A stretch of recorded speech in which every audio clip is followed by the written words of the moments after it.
In today's TopTenz video, we're looking at the top 10 ridiculous misconceptions about cybercrime. And in at number 10, cybercrime is all about hacking data. The common mental image of a typical hacker goes along the lines of how Hollywood depicts them. A man furiously types away as the screen fills up with hundreds of lines of code at an unreadable rate. Then the hacker slams the enter key and the screen brings up a green box that reads, "Hack successful." That's how cybercrime goes down. Right? In fact, a lot of crime is committed without the criminal doing much at all. They wait for their victims to do the legwork. Everyone knows about the typical scams like phishing, fraudulent emails that demand user input, but not so much is known about the use of the internet to commit robberies. Before you start wondering how criminals can climb through a computer screen and pop out in someone's house, let's look at a real-world example. Back in 2010, the police in the town of Nashua, New Hampshire, broke up a robbery ring responsible for stealing up to $200,000 worth of property. Their method? They monitored Facebook pages for people announcing holidays or other trips, then broke into the house when the owner wasn't around. No amount of keeping the lights on would deter a robber from that offer, so when using the internet, remember that crime goes a lot further than your firewall and antivirus. Keeping a smart head on your shoulders can go a long way. Number 9. We can regulate illegal downloads easily. All this news about illegal downloads of games, music and movies doesn't sound too bad in theory. All we have to do is find out who gives out downloads and shut them down. This will solve the problem, right? Unfortunately, issues arise when you try to regulate the nature of illegal downloading. When someone downloads a file from someone else, they're not taking the file from the other person, they're duplicating it. This means it's relatively easy to create a carbon copy of a file on an entirely different server, which is called a mirror. Criminals can use this to create backups should their primary server go down. Okay, but what if the websites that list these illegal mirrors are blocked? Unfortunately, simply blocking websites doesn't solve the problem. The Pirate Bay has been blocked in many countries, but people within said countries still access the content through proxy services, which circumnavigate the block and deliver the content to the user. Blocking a website is easy, but keeping it blocked is like a virtual game of whack-a-mole that could end up being a 24/7 job for regulators. Number 8. Antivirus software that blocks all threats. Viruses and spyware can infect your computer and turn it into an attractive paperweight, but installing an antivirus program will lock down your computer and keep it safe. Right? Maybe a while ago, but modern developers of malicious software have adopted to how antivirus software works. An antivirus does its job by downloading a catalog of virus definitions. Imagine a row of mugshots of known criminal software. The antivirus then refers to this catalog when scanning files and activity.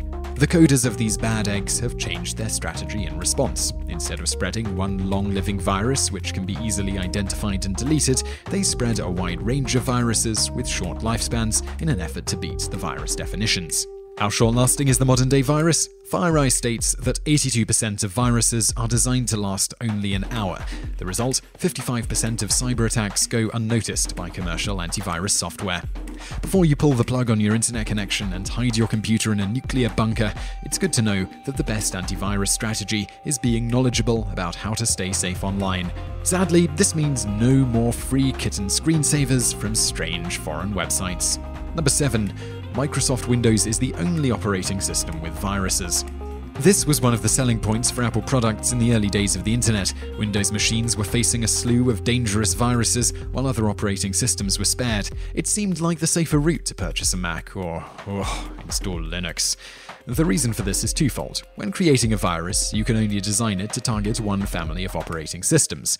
It makes sense to target the system that contains the most users, especially users with sensitive personal and commercial data.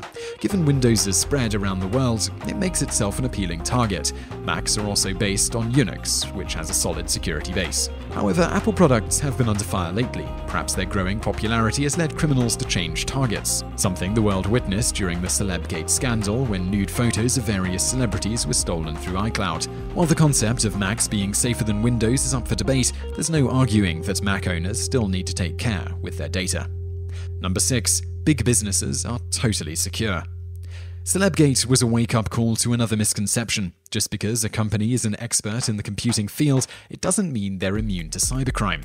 It's easy to imagine big businesses have an impenetrable wall of firewalls, passwords, and security experts. But while the scale of their security measures are probably very big, they're by no means impenetrable. One particularly nasty case study occurred when Sony was caught without up-to-date software. A hack against their PlayStation Network database managed to retrieve sensitive data like user payment details, and Sony ended up being fined just shy of about $400,000 for negligence. Number 5. Passwords need not be mind-bendingly complex. You sit down to log onto a website. Hackers thought they could get into your account, but you've got one up on them. You've created a password so convoluted that not even a password cracker's mind can comprehend it. Unfortunately, neither can yours. Was it N4Z at symbol $2A or N49Z at symbol $2B? Thankfully, the days of abysmally complicated passwords are over. One study showed that passwords that were a minimum of 8 characters were cracked 60% of the time when put up against a powerful piece of cracking software. 16-character passwords, meanwhile, only saw 12% of their passwords cracked. What does this mean?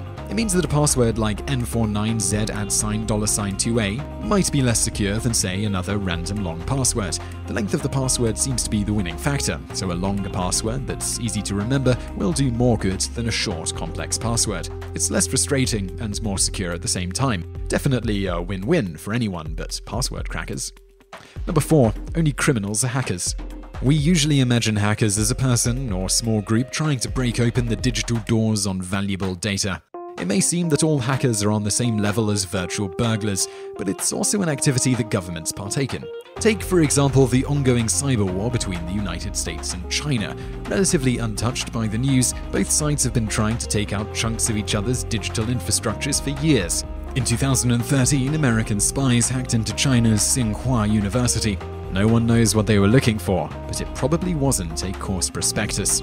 That's just one example of many, and that's just one activity that we know about from people admitting to it. Many more operations might be taking place right under our noses. As long as they don't target cat videos on YouTube, they'll continue to go relatively unnoticed.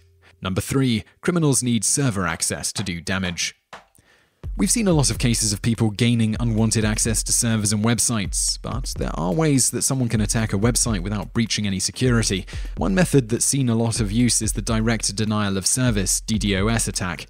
A DDoS attack works by flooding a website with requests in a bid to take it offline. It's like sending 1,000 people into a McDonald's to clog up the line and make bogus orders. DDoS attacks are popular amongst those who want to make mischief or send a statement. Lulzsec and Lizard Squad are examples of groups who've wanted nothing more than to temporarily take down some of the biggest companies in the world for a laugh. But if DDoS attacks are performed on a store or other sales website, they can make a nasty dent in profits by preventing customers from making purchases. The punishments for DDoS attacks are quite severe, with the above groups already facing jail sentences. Number 2. All contact from friends is safe. Some old advice that went around in the early days of the internet was simply not to trust any communications that came from someone that you didn't know. Anyone you do know was 100% trustworthy, and it was fine to click anything that they sent you. But criminals have managed to exploit this piece of advice for their own good. Knowing that a random stranger offering a link would be quickly blocked, people have taken to hijacking accounts and using them to message their friends and family with a link or file to download. Given that it's from a friend, it has to be trustworthy, and that's when the virus hijacks their account too. One virus takes over a Facebook account and sends a message to the account's friends with a link claiming the friend has been spotted in a YouTube video. Once clicked, the target is told they need to download a plugin to see it. If the user downloads the plugin, it steals their Facebook and Twitter passwords, accesses their account, and sends the message onwards. Always remember, if your otherwise prudent friend starts talking in vicious chat speak and spams links at you, it's probably not them anymore. Number 1. Criminal websites can be seen by anyone. The news often reports of police shutting down specific criminal groups on the internet. It must seem very easy. Just type in a nefarious search term into Google, hit enter, and arrest everyone who pops up. Unfortunately, most criminals, or at least the smart ones, can't be found on Google. To locate them, you need to take a trip into the deep web. The deep web itself isn't wholly a bad thing. It just refers to web pages you can't access directly through a Google search for various reasons. It takes up 90% of the internet, but a lot of it is, say, administrative back-end pages. However, this level of secrecy naturally lends itself to people who want to keep their online activities hush-hush. Criminal websites on the deep web need more than a username and password. You need a special browser to handle the specific connections needed to access the page, as well as encryption to ensure that your connection is untraceable. Users can then access such web pages as Silk Road, a website that sells drugs, weapons, and other illegal goods. Like the Pirate Bay, authorities are having a hard time keeping Silk Road down, with alternatives popping up as soon as the previous version is shuttered. Unless you really feel the need to buy meth online, we wouldn't recommend checking it out. So I really hope you enjoyed that video, and I'd love to know what you think of it, so please leave a comment below. I'm also going to link over to another video that you might enjoy, so just click on that thumbnail on the screen now, and don't forget to subscribe to our channel because we put out a new video 7 days a week, and you can also visit us online. Just go to TopTenz.net. Thanks for watching.